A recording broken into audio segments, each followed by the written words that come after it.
우드포드 슬래셔 존 주베르, 스키마스크 강간범 존 시모니스, 여대생 살인마 에드문드 캠퍼. 이 악명 높은 연쇄살인범들은 왜 사람을 죽인 걸까요? 영화랑 애니랑 몽땅 시네몽땅. 7명의 여성을 살해한 미국 최악의 연쇄살인마 에드문드 캠퍼는 자신의 범행을 정당화할 이유를 댈 수 있는지 묻자 매우 건조하게 사실을 보고하듯이 이렇게 말했습니다. 어린 시절에 가지고 있던 판타지였어요. 캠퍼는 머리를 잘라내고 나면 만족감이 들었다고 고백했는데요. 고양된 승리감 같은 것이었습니다. 사냥 후에 사슴이나 술록의 머리를 베어서 들고 오는 것처럼요. 나는 사냥꾼이었고 그들은 내 사냥감이었던 거죠. 캠퍼는 부모가 자식에게 보이는 조건 없는 애정을 원했고 부모가 그가 갈망했던 긍정적인 관심과 애정을 주지 못했을 때 무지하게 잔혹한 방식으로 폭력을 분출했습니다. 가해자는 자신이 저지른 강간 살해가 과학적 판타지가 표출된 건 줄은 알고 있지만 그게 자신의 잘못이라고도 자신이 현실을 잘못 이해했다고도 생각하지 않았는데요. 그들에겐 판타지가 곧 현실이었죠. 유괴, 강간, 연쇄살인 등 무차별 잔혹범죄가 급증한 1970년대 말, FBI는 잇따라 발생한 강력사건 해결을 위해 골머리를 썩고 있었습니다. 특히 성범죄는 1970년 한 해 동안 37,990건이나 신고됐을 만큼 규모가 큰 문제였죠. 당시 정신간호학을 전공한 앤 버지스님은 1년간 146명의 성폭행 피해자를 면담한 뒤 성폭력이 성적인 행동 자체에 대한 행위라기보다 권력과 통제에 대한 행위라는 사실을 알리면서 피해자에게 낙인을 찍는 당대의 그릇된 인식을 바로잡는 데 앞장섰습니다. 그리고 이 논문을 계기로 FBI의 부름을 받게 됐는데요.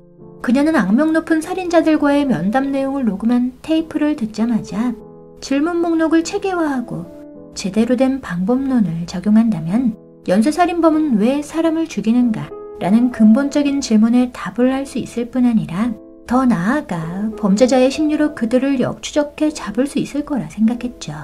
이후 그녀는 행동과학본의 유일한 여성이자 비요원 출신으로서 행동과학부 자문역을 맡아 1세대 프로파일러들과 함께 아무도 궁금해하지 않던 괴물들의 마음을 파헤쳤는데요.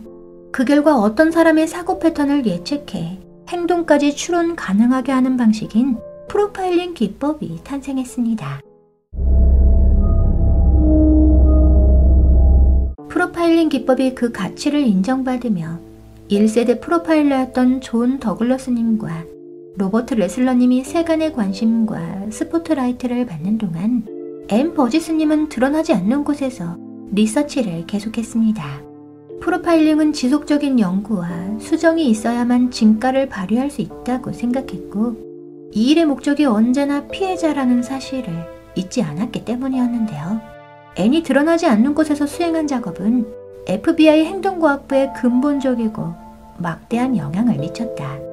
이해하기 어려운 연쇄살인범의 심리를 어떻게 활용할지 알려주고 해독 불가능한 것들을 해독하도록 도와준 사람이 바로 앤이기 때문이다.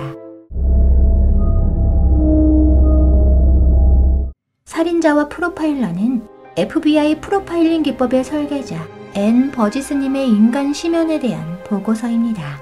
최초로 범죄자 프로파일링이 설계되던 시기, FBI 행동과학부 최전선에서 어떤 일들이 있었는지 생생하게 드러나 있는데요.